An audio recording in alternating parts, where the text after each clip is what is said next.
जय माता दी। मेरा नाम बबीता गजेंद्र सिंह राणा, राष्ट्रीय करनी सेना के लीगल हेड गजेंद्र सिंह राणा की वाइफ हूँ मैं। इस पुरुष प्रधान देश में औरतों के चरित्र पर किस तरीके से दाग लगाया जा सकता है, मैं इस बारे में बात करना चाहती हूँ, जिसमें मेरे सबसे बड़े जेठ जो तक्षशिला में प्रोफेसर हैं, देवदत्त कुमार राणा, उनकी वाइफ उषा देवदत्त कुमार राणा। जब मैं मणिनगर जाती थी तो वो मेरे पास रोती थी और कहती थी कि आज 12 साल तक तुम्हारे जेठ ने मुझे हाथ तक नहीं लगाया। हम एक छत के नीचे रहते हैं, लेकिन वो कभी मुझसे बात नहीं करते। मेरी ज़िंदगी सिर्फ एक नौकरानी से बढ़कर और कुछ नहीं है। मेरी दूसरी जेठानी बीना राणा, बीना भरत राणा, जो सरसपुर में रहते हैं, उनके पति हमेशा ड्रिंक करके 24 घंटे ड्रिंक में रहते हैं, जो अपने परिवार का पालन पोषण भी नहीं कर सकते, जिनकी स्थिति भी बड़ी वाली दीदी की जैसे ही है। मेरे तीसरी दीदी नीरज मनोज राणा, जिनका केस चल रहा है, जिनका केस नंबर 492/216 है, फैमिली कोर्ट 2 अहमदाबाद में। नीरज मनोज राणा को इन लोगों ने धक्के देके इसलिए निकाला क्योंकि उन्होंने इनका विरोध किया, जिसमें तक्षशिला अहमदाबाद बापू नगर में जो प्रोफेसर हैं देवदत्त कुमार राणा, उन्होंने मेरी जेठानी नीरज मनोज राणा के ऊपर गलत नीयत रखी।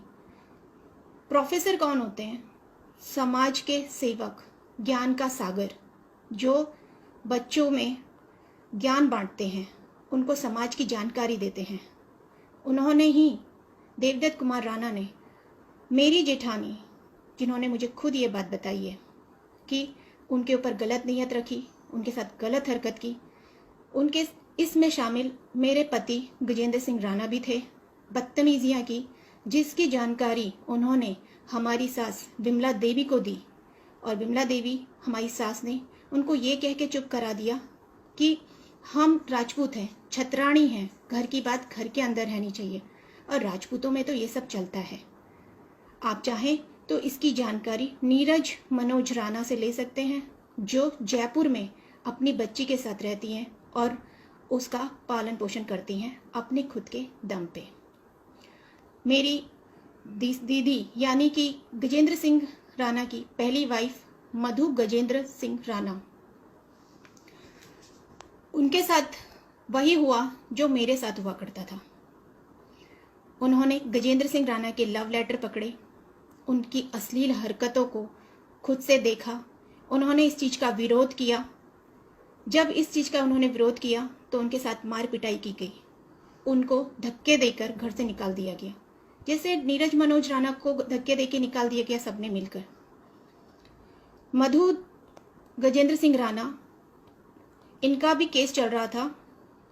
इनकी फैमिली में इनके मम्मी पापा, भाई भाभी, ये सब सामने आने के लिए तैयार हैं और बोलने के लिए तैयार हैं कि गजेंद्र सिंह राणा ने इनकी बहन बेटी के साथ कितना बुरा सलूक किया। शादीशुदा होते हुए गजेंद्र सिंह राणा, जब मधु इनकी ज़िंदगी में थी तो इन्होंने उर्वी नामक लड़की के साथ शादी कर ली थी, जिसकी जानकारी मुझे मेरी बड़ी जेठानी उषा देवीदत्त कुमार राणा ने दी कि उसका पुलिस केस हुआ था। पहली पत्नी के होते हुए, यानी मधु गजेंद्र सिंह राणा के होते हुए भी इन्होंने शादी की उस उर्वी से, इसका विरोध किया। इनकी अश्लील हरकतों का, ये इनके जो गलत इरादे थे, उनके साथ गलत बिहेव किया, उसके वजह से उनको भी निकाल दिया गया। क्या सारी औरतें खराब हैं? सबके चरित्र खराब हैं?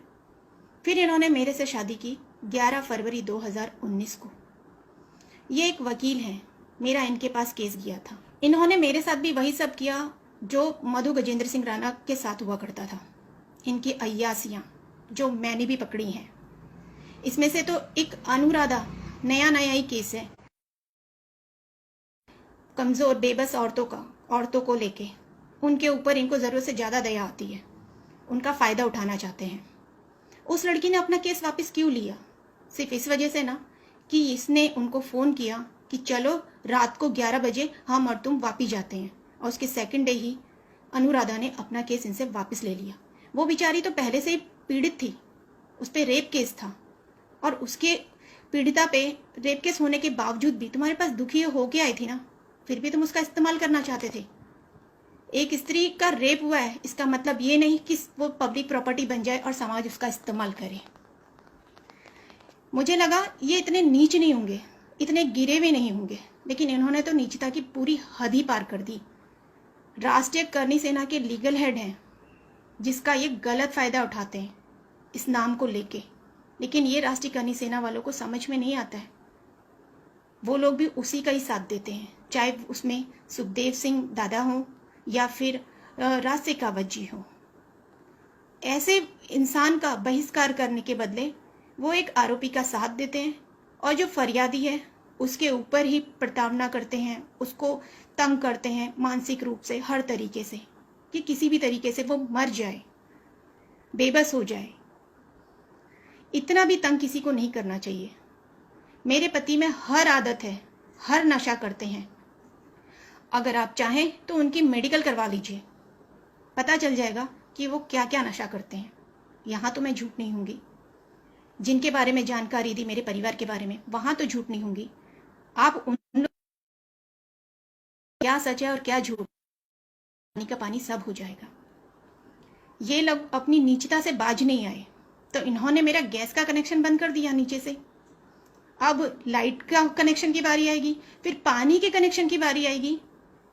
लेकिन आप कितने भी नीचता पे उतर आइए, फेक आईडी बना के नेगेटिव कमेंट कीजिए, कोई बात नहीं, मैं पीछे नहीं हटूंगी, अपनी मरते दम तक तो नहीं।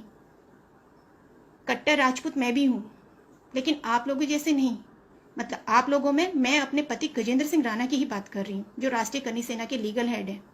वो अपनी जबान के तो कभी पक्के हुए ही नहीं, जो अपनी ना तो पहली पत्नी को संभाल पाए और ना दूसरी। पता नहीं मैं दूसरे नंबर पे हूँ या कौन से नंबर पे, क्योंकि बीच में तो एक उर्वी नाम की भी लड़की आई हुई है ना, जिससे उन्होंने शादी की थी। मेरे घर पे 2-3 दिन से राशन नहीं था, जिसकी जानकारी मैंने सुखदेव सिंह दादा को दी थी। मैसेज किया था रात को 11:35 पे। सुबह उनका जवाब आया, जी हुकुम। और उसके बाद मैंने राज शेखावत जी को मैसेज किया था, जहाँ से कोई जवाब भी नहीं आया। मेरे घर पे राशन तो दूर, एक रिप्लाई तक नहीं आया कि आपने खाना खाया या नहीं। ये जनता में खाना बांटने जा रहे हैं, लेकिन इनकी ही समाज की लड़की, बहू, बेटी, मैंने इन लोगों को राखी बांधी है ना, बहन बनाया था ना इन्होंने। मेरे सर पे हाथ रख के कहा था ना, बबीता खुश रहो, कुछ भी काम हो बोलना। मैंने तो काम के लिए बोला, लेकिन काम तो पूरा हुआ ही नहीं। 19 मार्च को भी मैंने इनको मैसेज किए थे, फ़ोन किए थे। सुखदेव सिंह दादा को भी मैंने फ़ोन किया था, मैसेज था। सुखदेव दादा को मैंने फ़ोन किया था, उनका जवाब था, मैं राष्ट्रीय करनी सेना का अध्यक्ष हूँ, राष्ट्रीय अध्यक्ष हूँ, मैं हरियाणा में हूँ, मीटिंग में हूँ, मैं क्या कर सकता हूँ। तो आप लोगों ने सेना क्यों खोली है? जब आप कुछ कर ही नहीं सकते तो आप अपने नंबर मत दीजिए ना किसी को कि कोई मदद के लिए आपको फ़ोन करे, क्योंकि आप तो कुछ कर ही नहीं सकते। आप लोग सिर्फ औरतों का इस्तेमाल करके उनको मार काट के फेंक सकते हैं। अगर वो विरोध करे, वो उठ के कुछ बोले, तो उस औरत का क्या होगा ये आप लोग भी अच्छे से जानते हैं, और हम भी। कहाँ गायब हो जाएगी वो भी नहीं पता चलेगा, क्योंकि मेरे पति जो राष्ट्रीय करनी सेना के लीगल हेड हैं, उन्होंने तो मुझे खुल के ही कहा ना कि दादा ने तो 41 मर्डर किए, 41। और मुझे खुद ही वो बोलते हैं कि तुझे मार काट के फेंक भी दूंगा ना तो किसी को पता भी नहीं चलेगा, क्योंकि हम तो हाथीजन में रहते हैं, जंगल तो ये है ही। और मैं पुलिस स्टेशन में खबर लिखवा दूंगा कि मेरी पत्नी भाग गई है। चरित्र पे दाग लगाना कितना आसान है। नीरज मनोज राणा के चरित्र पे दाग लगा कि उनका संबंध वो गलत थी, मधु पे लगा कि वो गलत थी, बबीता पे लगा कि मैं गलत हूँ। तो क्या इस घर की सारी औरतें गलत हैं? सिर्फ ये पुरुष लोग सही हैं? कहाँ तक हम इन चीज़ों को झेलें? मैंने जब राशन के लिए फ़ोन मैसेज किए, उस चीज़ का इन लोगों ने मुझे जवाब नहीं दिया। और एक दूर बैठी महिला किरण शेखावत, उन दीदी ने मेरी मदद की और मुझे यहाँ तक कहा, राशन पहुँचा दिया और कहा कि चिंता मत करना। मैं परसों से खाना नहीं बनाई हूँ, कैसे बनाऊँ? गैस कनेक्शन तो बंद कर दिया, परेशान कर दिया। अब क्या लाइट भी बंद करेंगे, पानी भी बंद करेंगे? अरे कितने नीच गिरोगे। राजपूत हो तो कुछ तो राजपूतों वाली शर्म रखो। ये मैं उन राजपूतों के लिए कह रही हूँ जो मेरे पति गजेंद्र सिंह राणा है और जो राष्ट्रीय खनिज सेना में है। 8 जनवरी को 2020 को E504 आदित्य इंडिया कॉलोनी हाथीजड़ में रहने वाले परेश को मेरे पति ने खुल्लम खुल्ला मेरे सामने यहाँ तक कहा कि तुझे मेरी पत्नी के साथ जो करना है कर ले, मैं बीच में नहीं आऊँगा। तुझे रेप करना है तो रेप भी कर ले। इसकी जानकारी मैंने 8 जनवरी को ही मैंने राज शेखावत जी को दी। उनको मैंने फ़ोन किया कि मेरे पति इस तरीके से कह रहे हैं, क्या मैं कोई पब्लिक प्रॉपर्टी हूँ? क्या मेरे पति देव ने मुझे खरीद लिया है? मेरे पापा ने बेचा नहीं है कि जी इन्होंने जो मेरा सौदा कर दिया, ये दलाली नहीं होनी चाहिए। वो मर्द है ना, मर्द की तरह रहिए ना, मर्द की तरह सामना कीजिए ना। एक औरत पे अत्याचार करने के लिए पूरी राष्ट्रीय खनिज सेना को तैयार कर दिया। मेरा तो वैसे भी यहाँ पे कोई नहीं है, उत्तराखंड की रहने वाली हूँ, अकेली हूँ, कोई भी नहीं। मारना चाहो मार दो ना। सच्ची तो बोलते हैं एडवोकेट गजेंद्र सिंह राणा कि यहाँ तो कोई पूछने भी नहीं आएगा। क्या गलती है मेरी? मैं स्त्री हूँ, दाग भी जल्दी लगे। प्रिया जी, किसी को बदनाम नहीं किया जा रहा है, सच्चाई जानिए फिर पता चलेगा। आ जाइए अहमदाबाद में, जितने मैंने अपने परिवार वालों के नाम लिए ना, उनका फ़ोन नंबर ले लीजिएगा और फिर बात कीजिएगा। आप जैसे लोग ही ना इन लोगों को बढ़ावा देते हैं। इन लोगों ने जो गलत किया है वो गलत किया है। स्त्री जाति का अपमान, चाहे उसमें मैं हूँ या और जितनी भी हो। आप लोगों से सिर्फ यही निवेदन है कि मैं आप लोगों के सामने मदद के लिए आई हूँ। भाइयों, मेरी बहनों, जो भी हैं, आप मदद कीजिएगा। मैं पुलिस प्रशासन से भी चाहूँगी कि वो मेरा साथ दें। इन लोगों ने मुझे मानसिक तौर पे बहुत ज़्यादा परेशान कर दिया है। इस वक्त किरण शेखावत जी पूरी तरीके से साथ दे रही हैं।